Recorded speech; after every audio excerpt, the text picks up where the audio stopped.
What's up, guys? I'm Forrest Carter. We're live in Triple Threat Studios for the third episode of Jam&Toast. This song's called On My Heels. I hope you like it.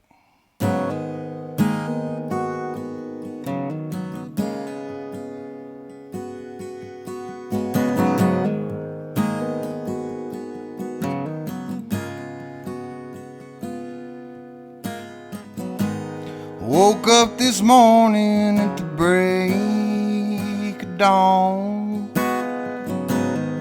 Hit the road, then baby, I was gone. Rode the breeze down to New Orleans, where I met my Cajun queen.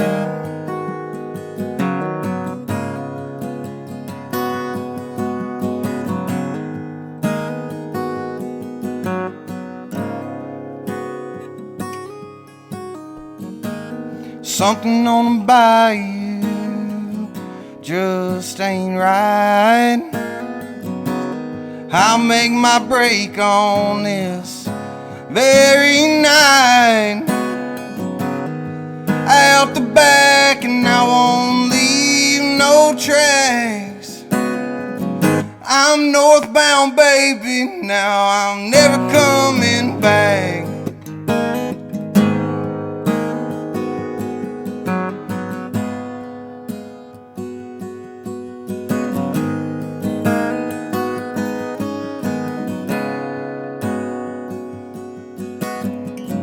I know I'm a rambling man, I do a lot of thumping, kicking cans, but I can't get caught back on my heels. Be gone with the morning light, leave you thinking, damn, I was right. Can't trust a man who talks like him.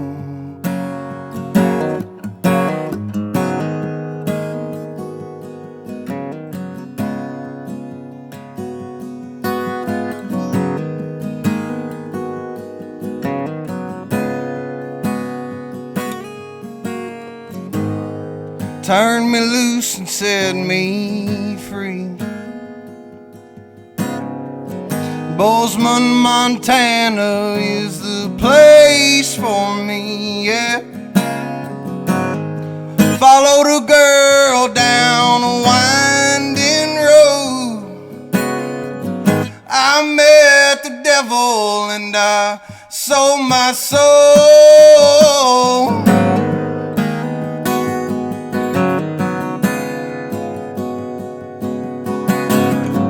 I know I'm a rambling man, I do a lot of thumping, kicking cans, and I can't get caught back on my heels. Be gone with the morning light, leave you thinking, damn, I was right. Can't trust a man who talks like him. I know I'm a rambling man, I do a lot of thumping, kicking cans, but I can't get caught back on my heels. Sometimes I wish I'd stay just one time, clean the mess I make, but I can't get caught back on my heels.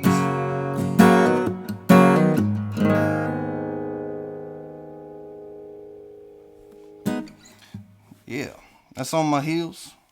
This next song I'm going to do is a song I wrote quite a while ago, actually. It's called Women I Can't Love. And the first verse is about a young lady that I went to high school with, and I was really close with her, and a piece of me always loved her, but we were never romantic. Second verse is the same way. I was never romantic with this girl, but a piece of me loved her.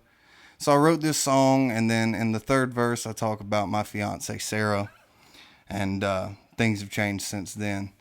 I'm happy to say it. This is Women I Can't Love.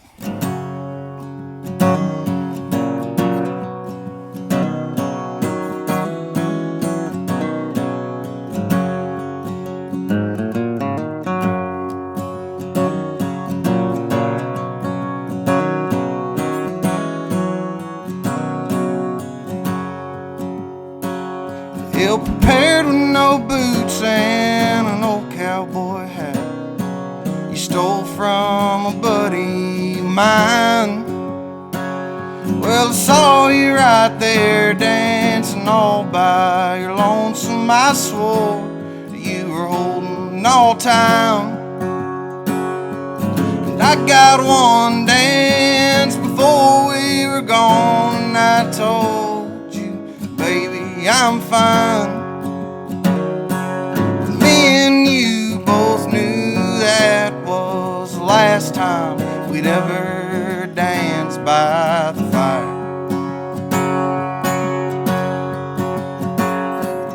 Women, I can't love no more than I have.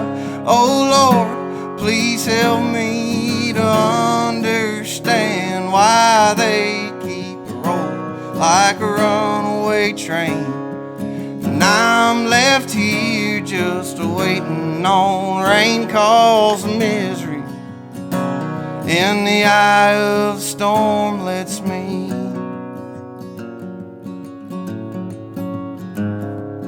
breathe.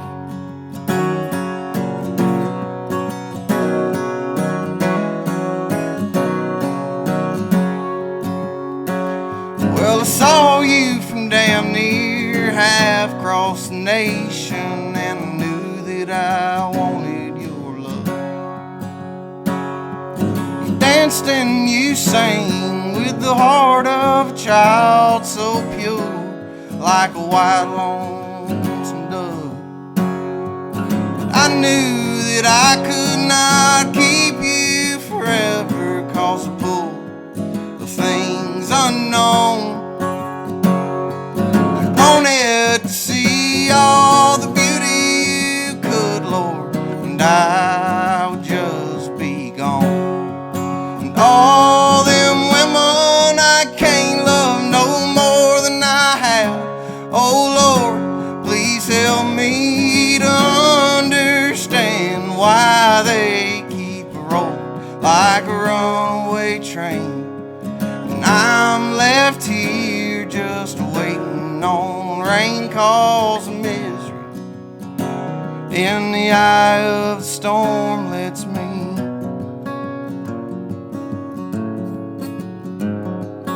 breathe.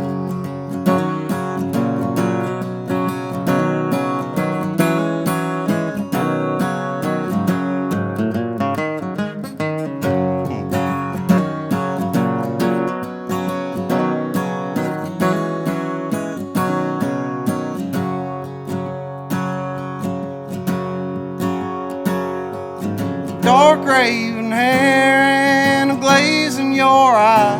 You can't tell me we were doing alright.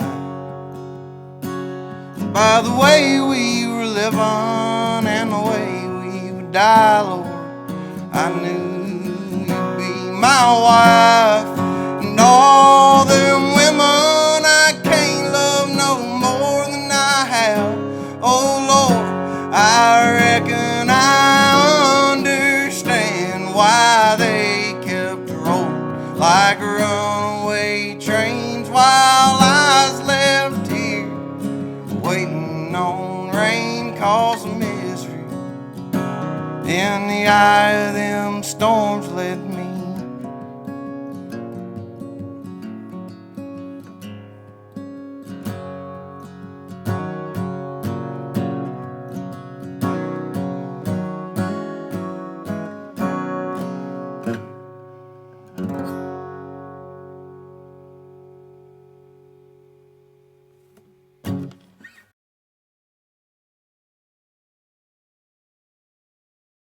Welcome back in. This is Jam&Toast live from Triple Threat Studios, episode 3.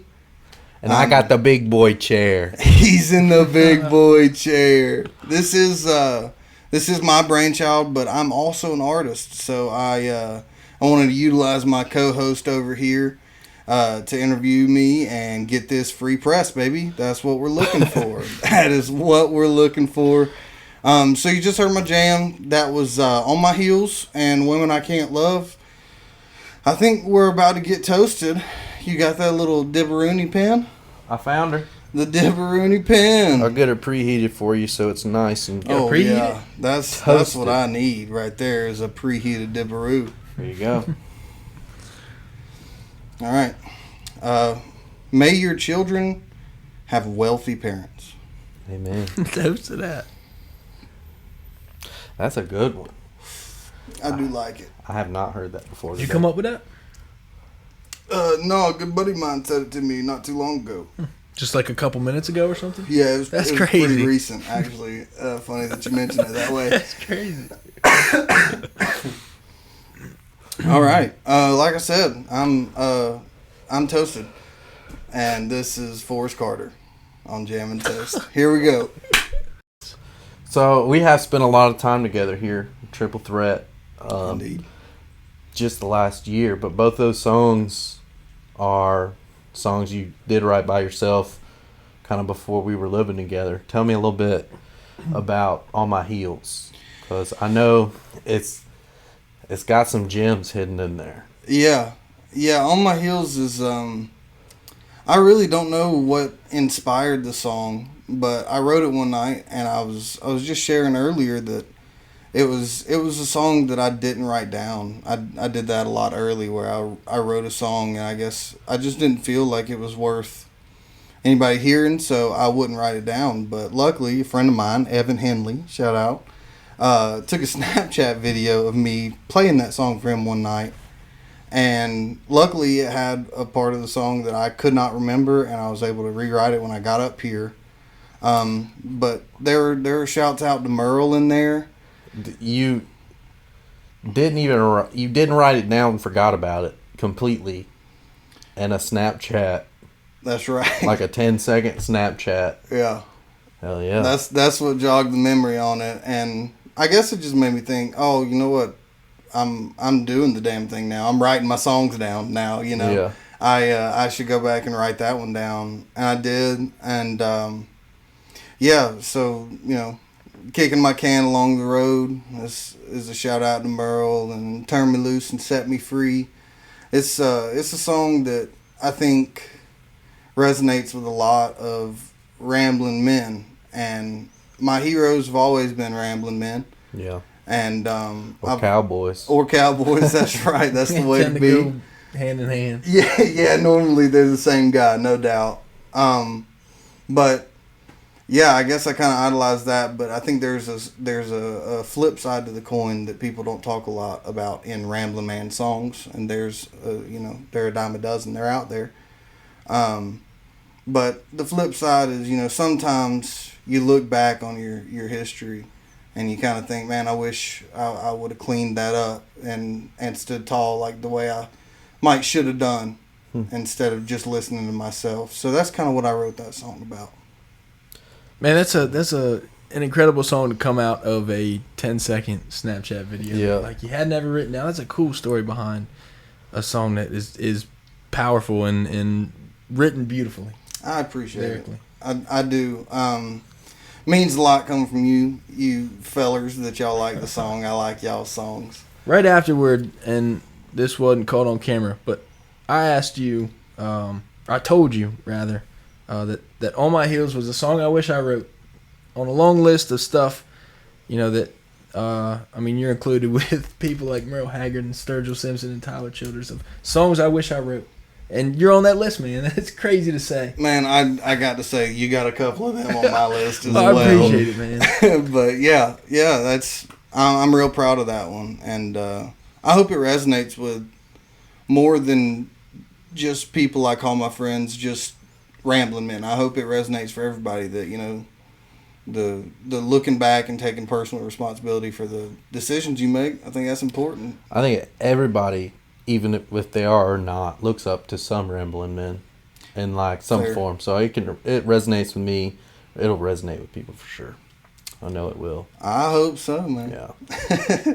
Now, you said you're from Athens. I am. I'm from, well, right outside of Athens, Jackson County. I say Athens because it's always, I'm from Georgia. Easier. What part? Yeah. You know, UGA. Yeah. I'm from there. Yeah. You know, so 30 minutes outside Jackson County, right down the road from where Max grew up in Athens, and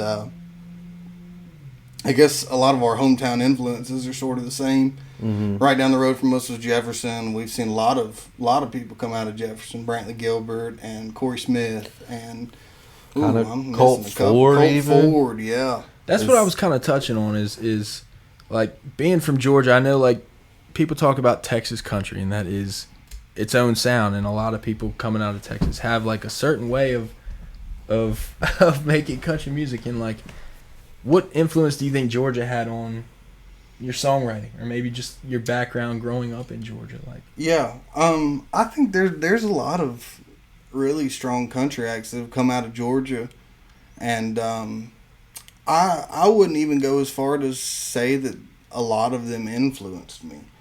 I took a lot of my early influence from like classic rock. My dad was a gearhead back in the day. And so he worked on cars, and he listened to that kind of music, and then I liked doing whatever my dad liked doing. Mm-hmm. And so when I would work on cars, we were a mostly Christian music household, but when we would work on a truck or a car, he would put on the Highwaymen, and he would put on the Eagles, and Bad Company, just the outlaw movement, and then all of the West Coast country rock and roll that came out was a lot of what influenced me young. man, that's cool. I know, like, you're kind of fresh out of Georgia. How's Tennessee treating you? It's treating me pretty good. I've been really blessed, man. And I credit that to the Lord first and foremost. But I've been lucky getting up here and moving in with you, Max. And Max has been up here for about 3.5, 4 years now. I guess 3.5 when I came up here. And you had cultivated some friends and, of course, accrued the production knowledge that we didn't have when we were younger and hanging out. And Even if we did try we tried. We did try with whatever we had a couple of times. But that's why I was so excited to come up here. And I was really blessed to be able to inherit really Griffin as a friend, and then inherit Rachel Loren and be able to go out and play with her and you, and Troubadour Fest and all throughout Texas with Josh Abbott and that.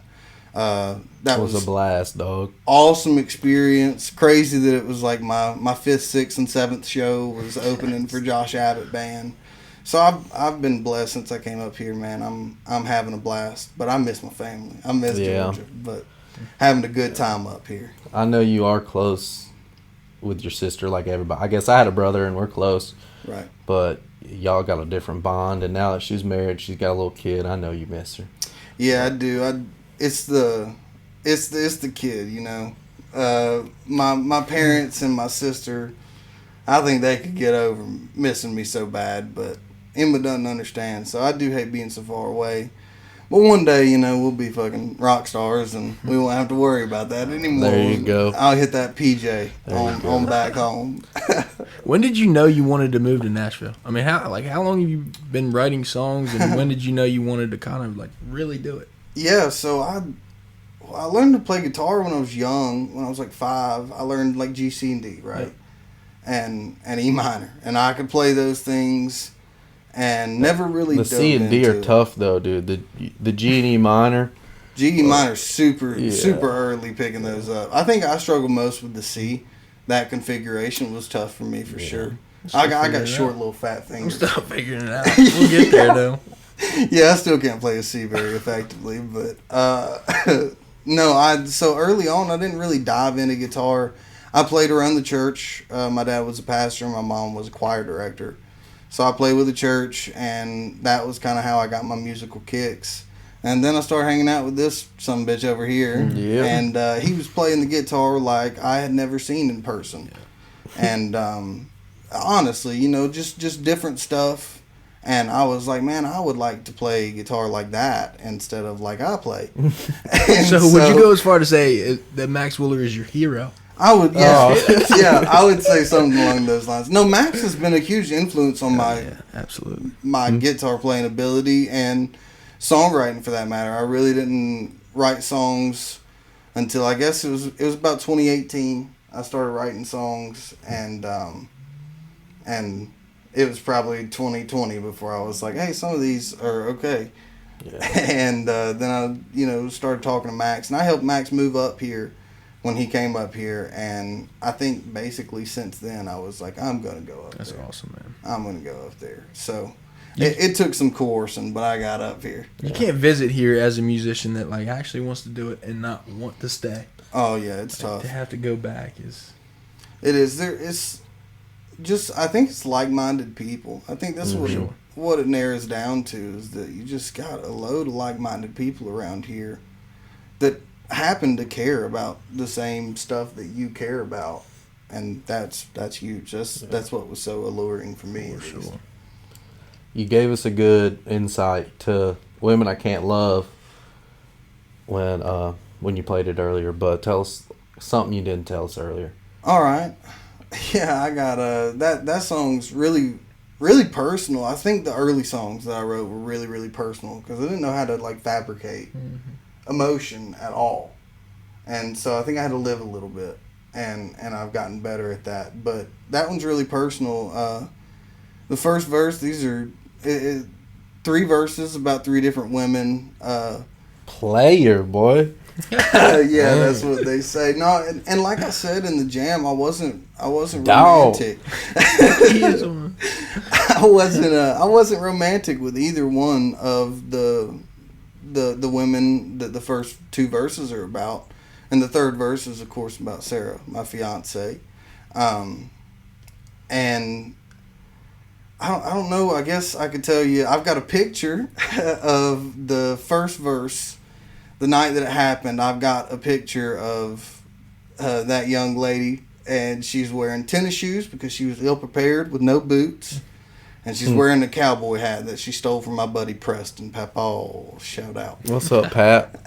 And so I've got that picture of that night, and yeah, it's a real personal song that means a lot to me. I'm happy to get that one out there. Yeah, I remember you've played it for me a bunch, and it's changed a little bit every time, and I always loved the song, but at some point you like flipped like one word pretty much. That was really recently. It was I guess it was like 2 weeks ago. The final chorus, I wanted it to be different because the way that the first 2 ladies affected my life was very, very different than the way that Sarah did, and I wrote their verses very flowery, and it's like the idea of love is very, very flowery, and so I wrote theirs kind of flowery, and then Sarah's verse is a lot more raw and real to what love means and how hard it is to love somebody and know that you're going to love them forever,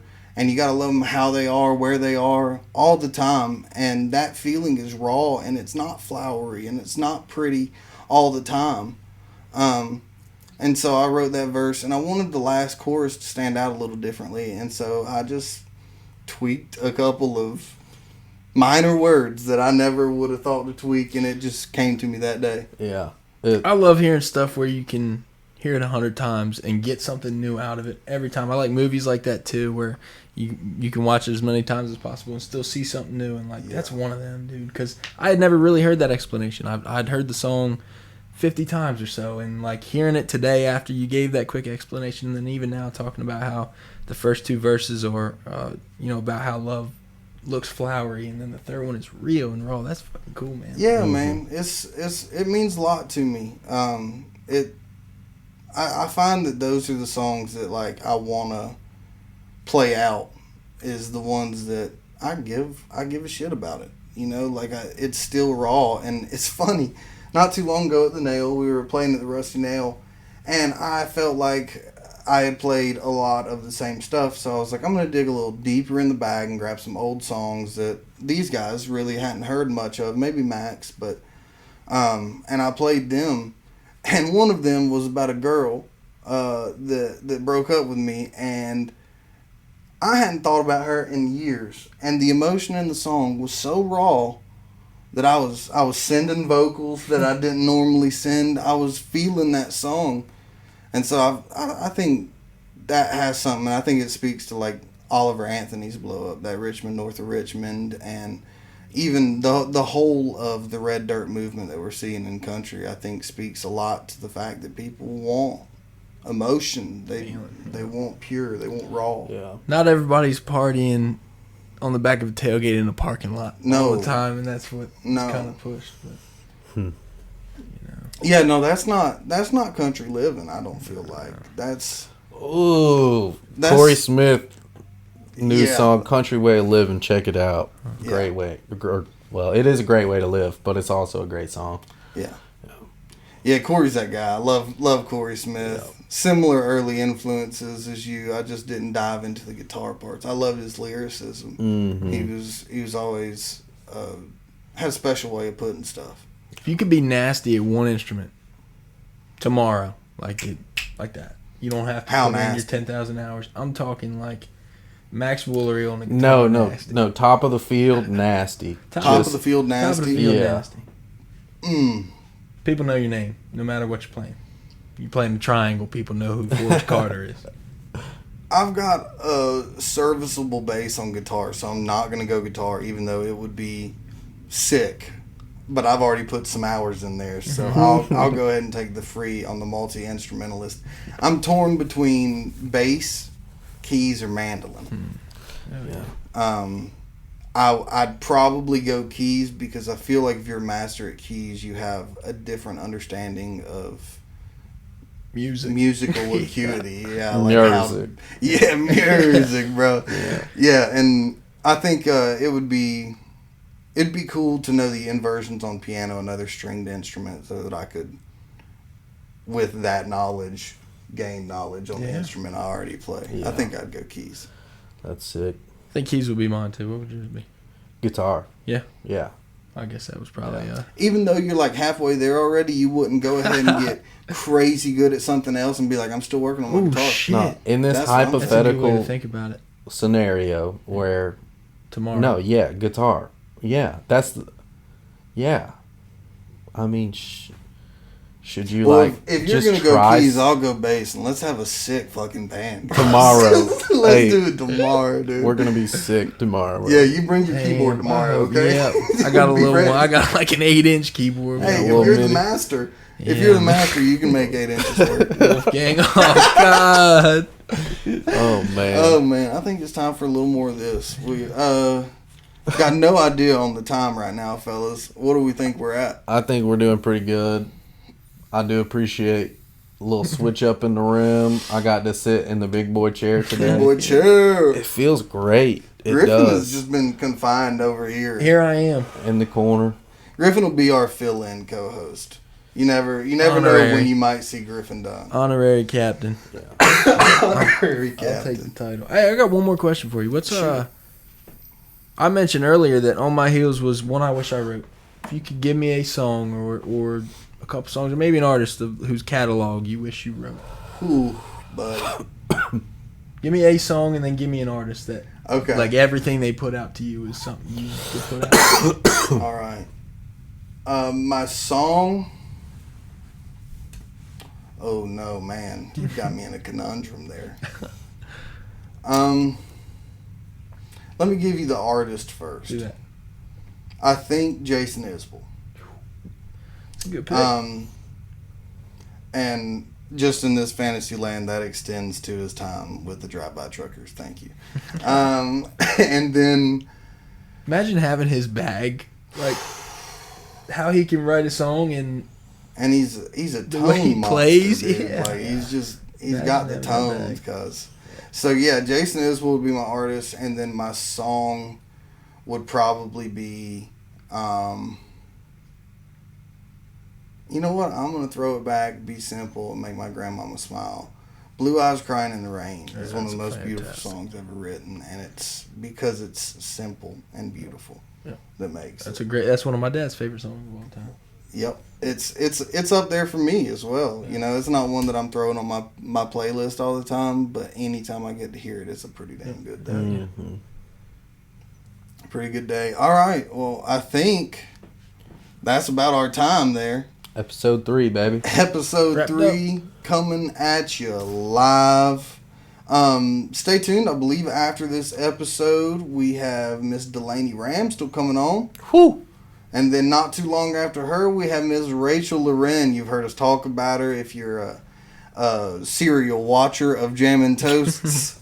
I know all of you are. Yeah, I know you're all recurring guests. We appreciate the hell out of you, all 53 of you.